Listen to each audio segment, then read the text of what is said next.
Olá, gente, aqui é Fábio Pirajá, esse é o Projeto Memória Capixaba. Estamos juntos mais uma vez aqui no YouTube, também nas outras plataformas digitais. Eu gravo aqui, gente, e coloco no Facebook, no Instagram, TikTok. Assim, o Instagram, ele não permite vídeos acima de um certo tempo. O Pinterest também não aceita, se o vídeo estiver muito longo. Aí você tem que comprimir o vídeo, não é cortar, editar o vídeo, não. É comprimi-lo, deixar com o tamanho menor. Agora, o tempo não tem jeito. Aí você tem que realmente editar e tirar partes para deixar com 20 minutos, 10 minutos e tal. Agora, você pode comprimir o tamanho do arquivo também. De repente, o vídeo fica com 5 GB. Por exemplo, o Instagram não aceita, só aceita 2 GB. Então, você tem que diminuir o tamanho do arquivo. E a gente faz todo esse trabalho aqui no estúdio. Se você estiver precisando dessa assessoria, eu posso dar para você aqui tranquilamente uma assessoria de informática, né, tranquilamente. E hoje eu vou trazer para vocês uma matéria muito interessante com uma denúncia de 1953 da revista Manchete. Tem também denúncias na revista O Cruzeiro, que eu trarei posteriormente para tratar com vocês aqui sobre as areias monazíticas, as areias pretas, né? Que o Espírito Santo inteiro possui, né? Camburi também tem. Guarapari é a jazida mais importante, a mais comentada, né? Inclusive na Praia da Areia Preta a gente sempre vê ali aquela areia bonita, preta, né? Monazítica, que contém muitos elementos químicos como tório, por exemplo, e outros, né? Cromo, etc. E metais, né? E fazem bem para a saúde. Já existe um estudo muito profundo a respeito dos efeitos medicinais dessas areias, né, radiativas. Só que durante muito tempo, lá no início do século XX, com o advento da invenção da lâmpada elétrica, muitos desses elementos químicos eram exportados especialmente para os Estados Unidos e para a Europa, para a manufatura de lâmpadas, de filamentos de lâmpadas elétricas, né? Então você extraía essas areias e delas você extraía esses minerais e dali saía manufaturando outros subprodutos, né, oriundos dessa extração e subextrações subsequentes, né? Agora, até os anos 1930, a gente ouviu falar muito. Aí veio a era atômica nos anos 40, que explodiu na Guerra Fria depois da Segunda Guerra Mundial nos anos 50, com a extração irregular dessas areias, né? Aliás, extração irregular de areia é uma coisa, né, que até os anos 90, 2000 a gente viveu aqui, inclusive com crimes, vários crimes, inclusive do Paulo César Vinha, e tudo que a gente pode comentar no outro vídeo depois, mas a gente vai voltar 40 anos antes e vamos lá para os anos 50, quando em Guarapari foi alvo, né, de uma denúncia muito grave acerca da extração irregular dessas areias, né?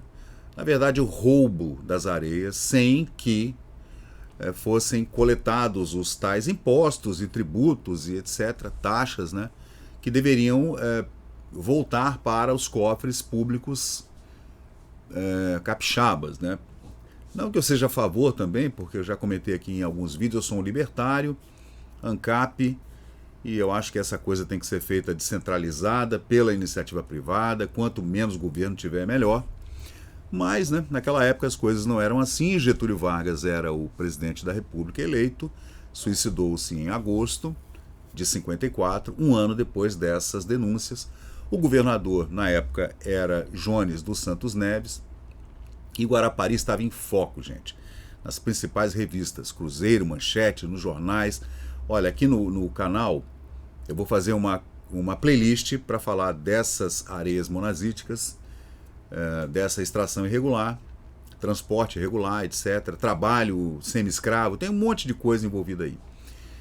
E também eu vou fazer os vídeos todos em cronologia, vou tentar fazer, né, gente, porque é complicado, você tem que pegar a matéria que eu já fiz, a pesquisa, a transcrição e tal, aí você tem que acertar o português, né, colocar num revisor, que eu coloco utilizando inteligência artificial, ou no Bard, ou no ChatGPT, e tem outras dezenas de inteligências que fazem esse acerto ortográfico, de gramática, etc., pontuação, e vou tentar trazer. Mas assim, o bom de você ter as revistas fazendo essas denúncias é que você tem fotografias incríveis como essas que vocês estão vendo aí, da revista Manchete.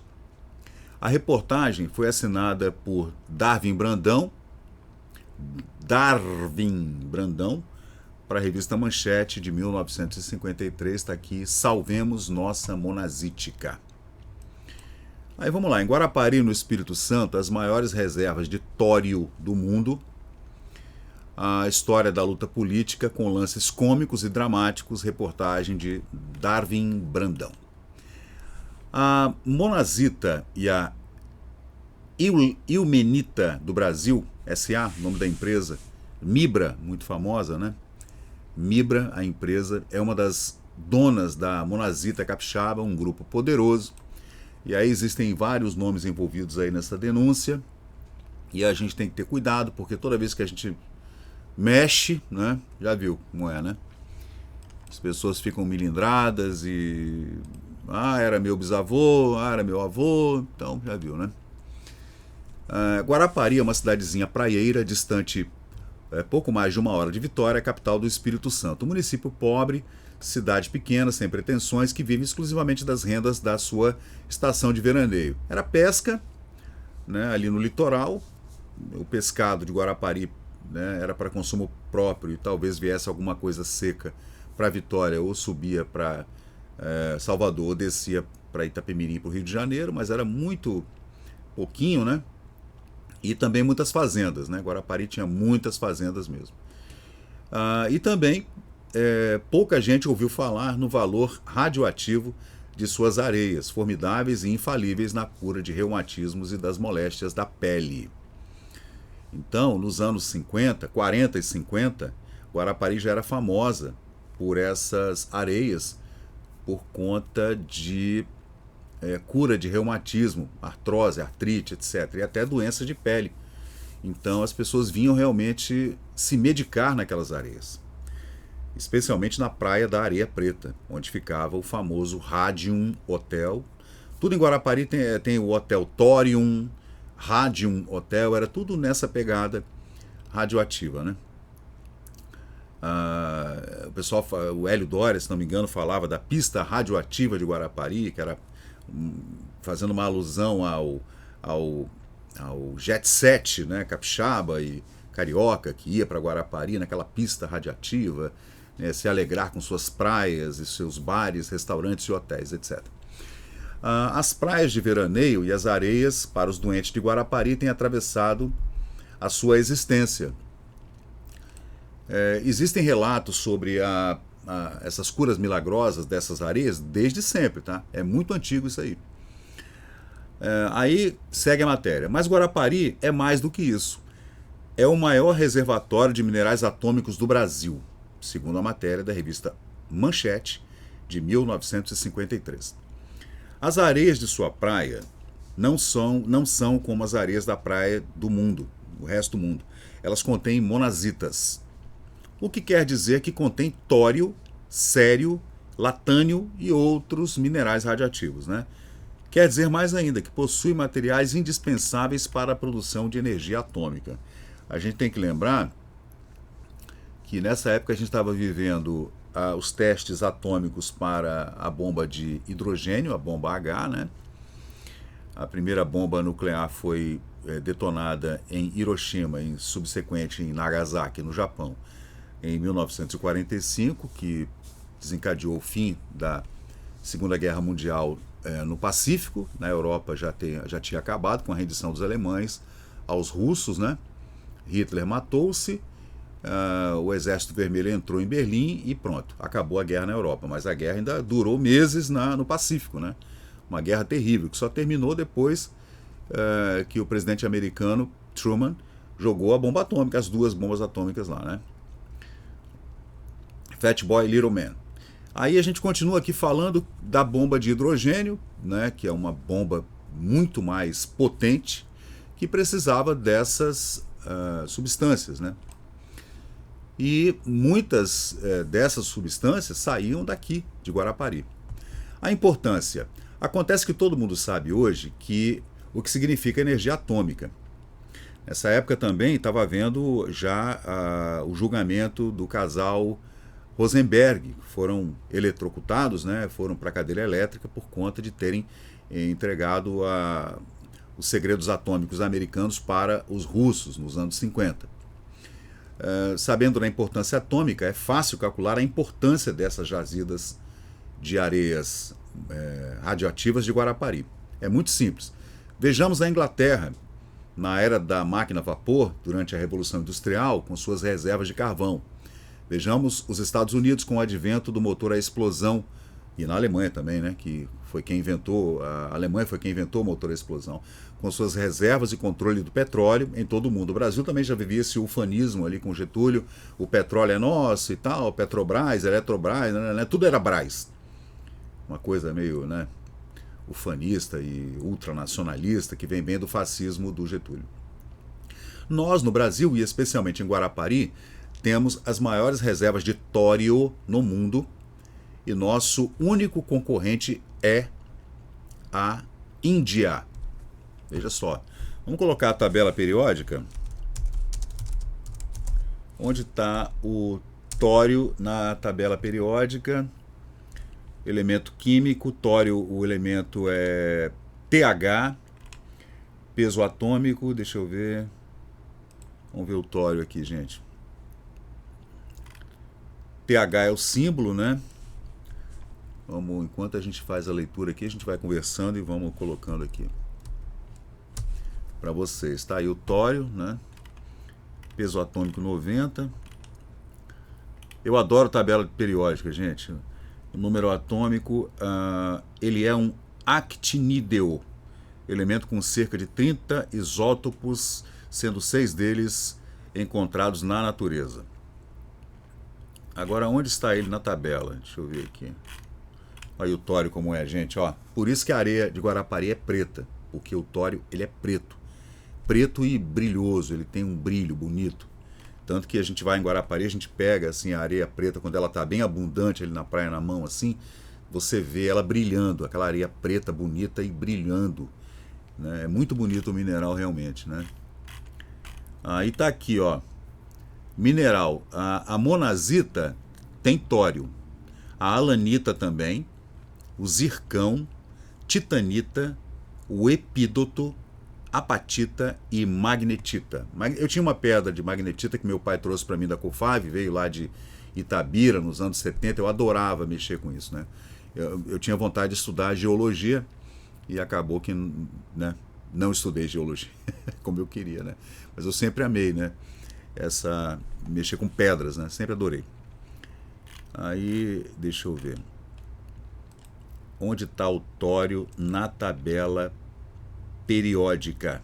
Tá aqui. Vamos abrir essa tabela. Cadê? Abriu, tá aqui.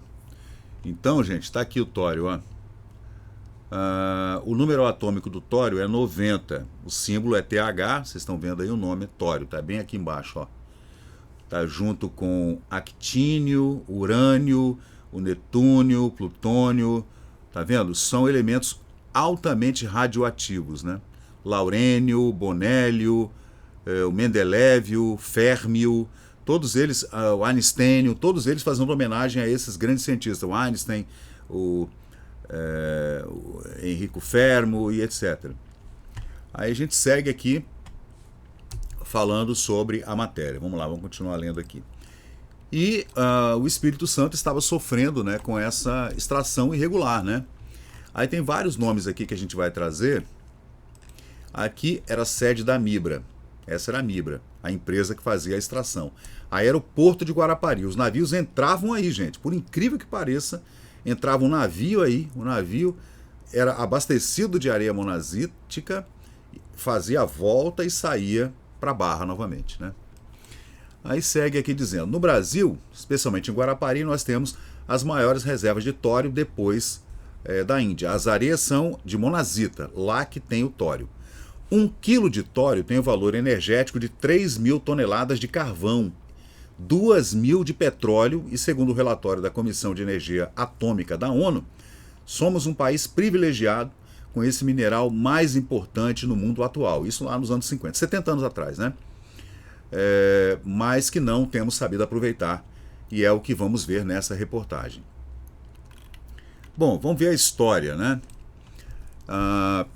Não é demais fazer um retrospecto na exploração de areias monazíticas de Guarapari. O retrospecto é 1898, com a descoberta das jazidas, né, ainda no século XIX.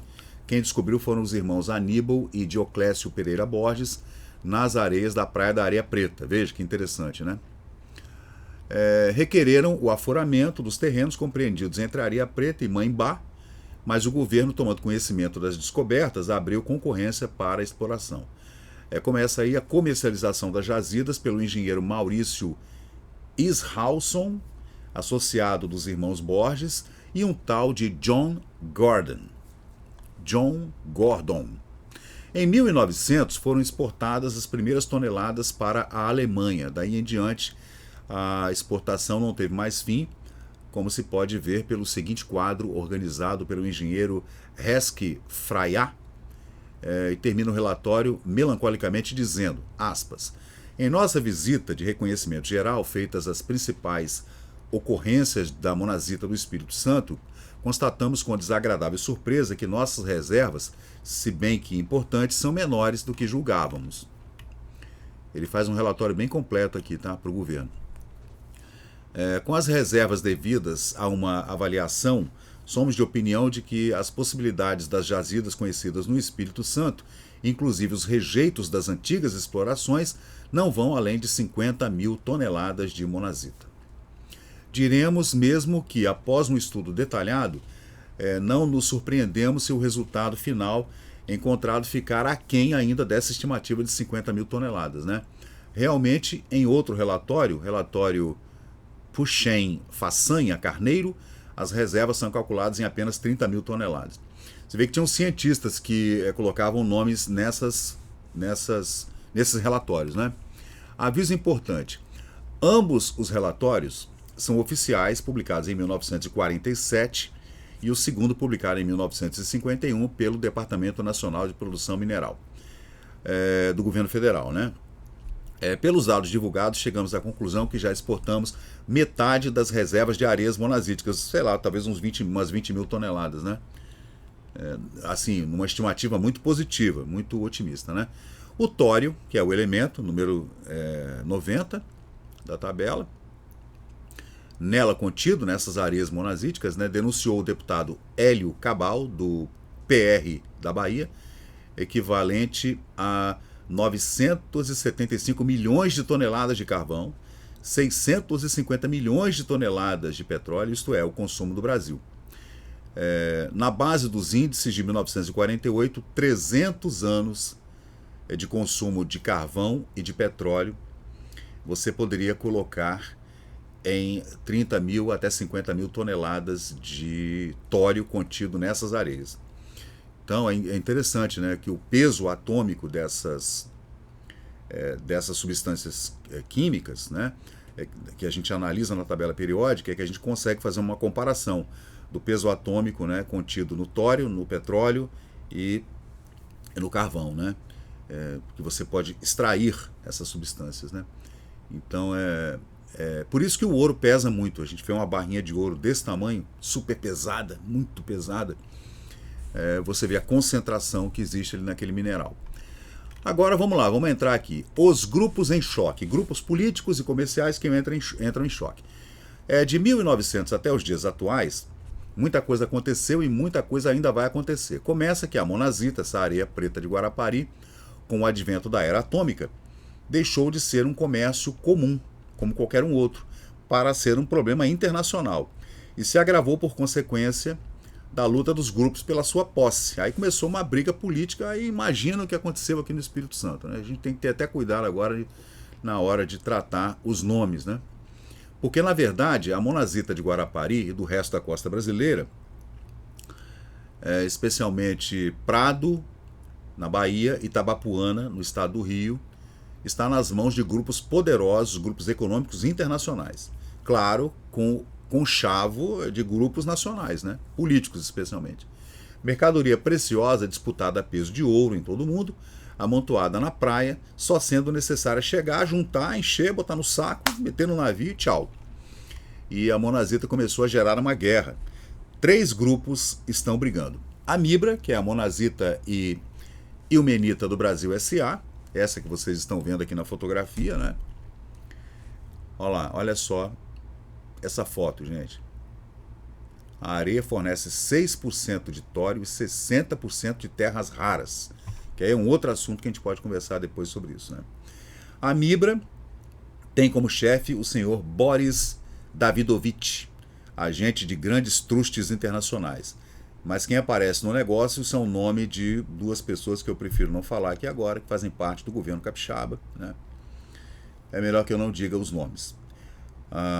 Você pode pesquisar isso aí tudo, tá na Biblioteca Nacional, não tem problema. Mas, bom, vamos deixar os não vamos nomear. A Orquima é uma outra empresa, envolve outros testas de ferro. Um deles, um senhor Santiago, consultor da Comissão de Exportação de Materiais Estratégicos e que exerce função bem grande na empresa, na Orquima. Além de um poeta, né, uma pessoa também ligado à empresa Dupont, norte-americana, que atua no Brasil, com o nome de Rodrigo. Vamos deixar assim, né? Estas 3 firmas, gente, a Mibra, a Orquima e a Dupont, tem na mão o grande negócio de matérias atômicas no Brasil. Às vezes brigam entre si, mas no fim quem lucra são apenas eles, né? Exemplo, a Orquima entrou em choque com a Mibra sobre a questão das exportações. A primeira fez uma campanha vitoriosa para que fosse proibida a exportação da areia bruta, que ela chamou de extração e exportação criminosa num grande relatório que ela mandou para os órgãos competentes, né? Isso aí chegou até o Supremo Tribunal Federal, tá, gente? Teve comissão parlamentar de inquérito, foi uma confusão dos diabos isso aí. Toda a areia monazítica seria remetida para São Paulo, beneficiada nas fábricas da Orquima, Orquima. Já as terras raras, que têm cério, por exemplo, entre outras substâncias radiativas, seriam usadas pela empresa em suas indústrias e também no combustível atômico, o tório, que seria entregue para o governo. Aí no Porto de Vitória, gente, no Porto em Guarapari, chegando ao Porto de Vitória, os navios carregados com as areias brutas ainda, tá? Essa é a extração em loco lá, tá, pessoal? Ó. Aqui eram trabalhadores braçais que recebiam uma miséria, talvez trabalhassem até somente por comida e por algum tipo de moradia ali mesmo, um barracão ali no próprio local da extração. É terrível, né, gente? Terrível mesmo. E aí a Mibra, em Guarapari ali. Aí segue que o responsável pela Mibra, que era o senhor Boris Davidovich, achou ruim, gritou, esperneou. Ele que exportou em apenas 10 anos, entre 1937 e 1947, durante a Segunda Guerra Mundial, a bagatela de 8.000 toneladas de areias das praias brasileiras. Já a Orquima ganhou a batalha, o governo baixou uma lei proibindo a exportação, a não ser de governo para governo direto. Aí não tinha mais nenhuma empresa privada dentro. Mas, pô, é governo, né, gente? A areia destinada a São Paulo e beneficiada pela Orquima, em compensação, confessou-me o senhor Boris. Eu tinha nas areias fora do Espírito Santo uma concessão e em troca disso a Orquima não tocava nas areias de Guarapari. É a matéria assinada pelo jornalista Darwin Brandão para a revista Manchete de 1947. Aí vamos seguir aqui. A luta política, aí a gente vê agora a briga política. A grande luta política pela areia monazítica do Brasil, que não era só em Guarapari não, tá? Camburi também tinha, Jacaraípe também tinha, Itabapuana tinha e o Rio de Janeiro tinha, Bahia também. Está se processando cada vez mais feroz a luta política, né? Luta dura, tremenda, com capítulos pitorescos e até dramáticos, né? Suborno, subserviência, crime, traição, patriotismo, ganância, chauvinismo. porque é agora, com a importância que ganhou a era atômica, que o governo resolveu solucionar o caso da monazítica, uma solução que talvez não seja a ideal. Se houvesse várias empresas particulares extraindo, exportando isso aí, numa concorrência livre, talvez com o governo cobrando somente a sua parte de impostos e pronto, acabou. Libera, quem quiser vai lá, tem 500 empresas, então libera para as 500 empresas e pronto, acabou. Mas não, né? Aí tem aqueles grupos políticos que se juntam dentro do estamento burocrático brasileiro, nacional, capixaba, né? E ali eu sou funcionário do governo, estou atrelado ali ao gabinete do governador e eu, né, libero para o meu primo, para o meu amigo, e assim vai. Né? Se liberar tudo de uma vez, quem tiver a capacidade técnica para fazer a extração e a exportação, que o faça e pronto, acabou. Se tiver 500 empresas, eu libero para as 500 empresas e pronto. Mas não, ficaram 2 ou 3 ali, naquele conchavo, uma hora eu tiro, uma hora você tira, uma hora você extrai, uma hora eu exporto, e fica tudo entre eles ali naquela bolha maravilhosa, né? E a luta política da monazítica se divide em vários grupos. Quanto mais o pessoal brigar, melhor, né? O grupo nacionalista é integrado por comunistas, socialistas e às vezes por udenistas e até mesmo por gente dentro do governo, tem o grande apoio dos estudantes. É um grupo mais atuante.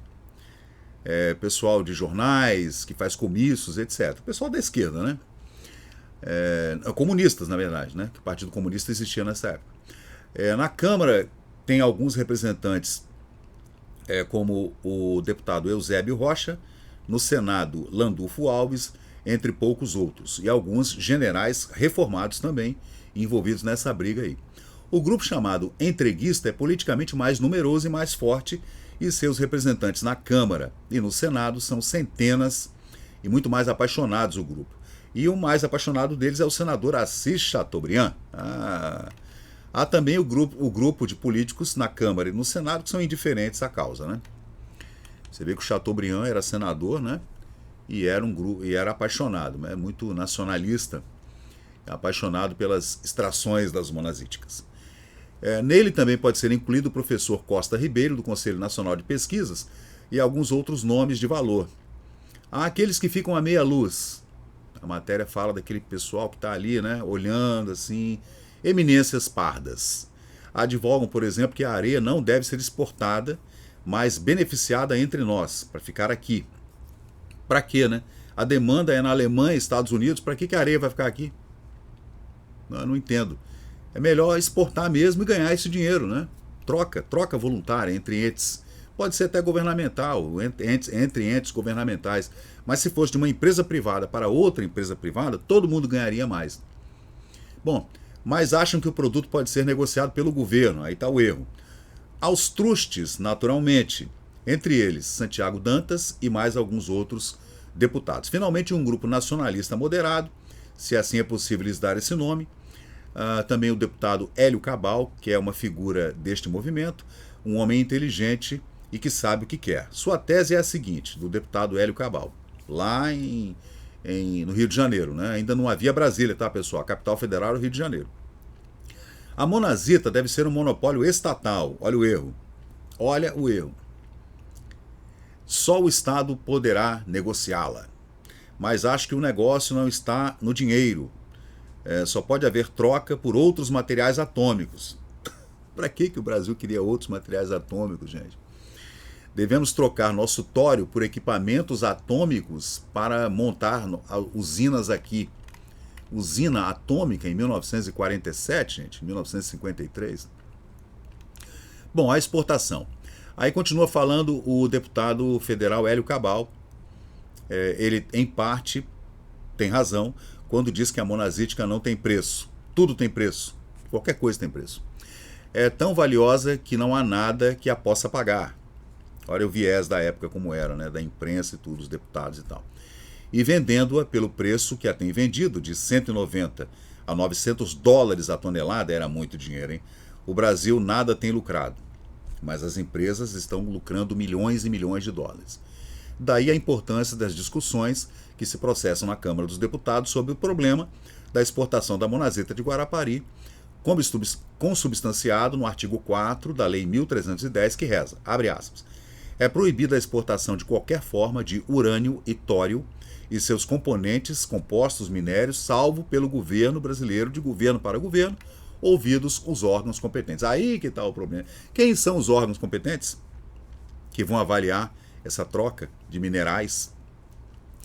Alguns deputados, entre eles o próprio Hélio Cabal e o general Lima Figueiredo, apresentaram emendas para o projeto que regula o artigo 4º, cuja discussão se arrasta morosamente pela Câmara, novidade. Enquanto isso, em Vitória, o vereador da UDN, Manuel Moreira Camargo, denuncia diariamente a retirada das areias de Guarapari e sua exportação. Não pararam não, tá? Tinha lei, não podia, mas continuou a extração e continuou a exportação. Isso já nos anos 50, tá, gente? A extração começou em 1937, lá pela Mibra. Aí o pessoal trabalhando nos depósitos, tá vendo, gente? Ó. E aí, novamente, a foto da Mibra, ali em Guarapari. Aí a extração, ó, feita a cavalo, a burro. Era uma mão de obra terrível, tá? Não era brincadeira, não. Tá aí o navio. Tá vendo? Levou a monazita para Nova York. Aí é no porto, em Guarapari, ó. Aí continua aqui, vamos lá. O controle garantido pelo governo é uma coisa fictícia. Nos armazéns da Sesmag, aqui em Vitória, né, onde estão os sacos de areia da Mibra, havia até pouco tempo soldados, embalados, retirados até agora, e ali nada, aqui eu não entendi, tem um erro aqui grave, hein? Um erro de grafia aqui. Em Guarapari, contudo, local das jazidas e da sua exploração, há um simples funcionário, homem modesto, que nada sabe porque a autoridade designada a ele no serviço é somente a fiscalização, ficar ali de 6 em 6 meses, ele vai e volta, e vem uma outra pessoa, toma conta ali das areias e tal, do armazém da Mibra. Aí voltando, na Sesmag, que era aqui em Vitória, grandes armazéns, aí havia soldados armados tomando conta, né, dessas jazidas. A gente vê aqui nessa foto, ó, dessas areias, né? Soldados armados aqui tomando conta, tá vendo? Aí continua, a briga em Brasília, a briga aqui em Vitória, de grupos aqui, né, políticos e familiares, né? Em Guarapari, contudo, local das jazidas e da sua exploração, tá, tudo bem, já li isso aqui. No armazém e numa usina na Praia do Suá, encontramos uma placa proibindo a entrada. Entramos e quem nos proibiu a entrada posterior, depois de que já havíamos entrado, né, na Praia do Suá, no armazém, foi um senhor mulato que dormia em cima dos sacos com os papéis na mão. Quando perguntamos a ele para que servia, ou o que ele fazia por ali, esse homem mulato nem mais ou menos soube responder. Essa é a fiscalização garantida e apregoada pelo governo para as minas e depósitos fabulosos das areias monazíticas no Espírito Santo. Colocaram lá um cara para tomar conta.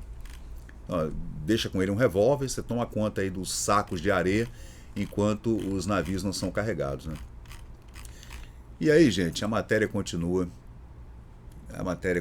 falando aqui dessas extrações de monazíticas, e a gente vai fazer outros vídeos aqui no canal para tratar desse assunto, que é um assunto que muito nos interessa, esses assuntos sobre essas denúncias, né, de exploração, extração de areias monazíticas aqui em Guarapari. Existem várias matérias tratando desse assunto que eu vou trazer para vocês. Esse é o deputado capixaba Manuel Moreira Camargo, da UDN, que fazia essa oposição e fazia denúncias subsequentes aí nos jornais do Rio de Janeiro, inclusive da capital federal, sobre a extração e a exportação irregular dessas areias, né? E a matéria está toda aqui. Esse é Eusébio Rocha, deputado trabalhista de São Paulo, na Câmara, porta-voz dos nacionalistas que fazem jornais e comícios. Naquela época que tudo tinha que ficar no Brasil, una-se ao Brasil, Petrobras, Eletrobras, Sidebras, tudo era Brás, né? Guarapari Brás, etc. Esse é o Hélio Cabal, que eu comentei com vocês, que era deputado baiano, né? Diplomata também, que era contra a exportação, que o Brasil devia manter as areias aqui, para quê, né? Se você pode exportar e gerar divisas para o país, né? Para que você manteria isso aqui? Ou fazer uma troca por outros tipos de materiais, também é uma boa, fazer uma permuta, né? Também era interessante.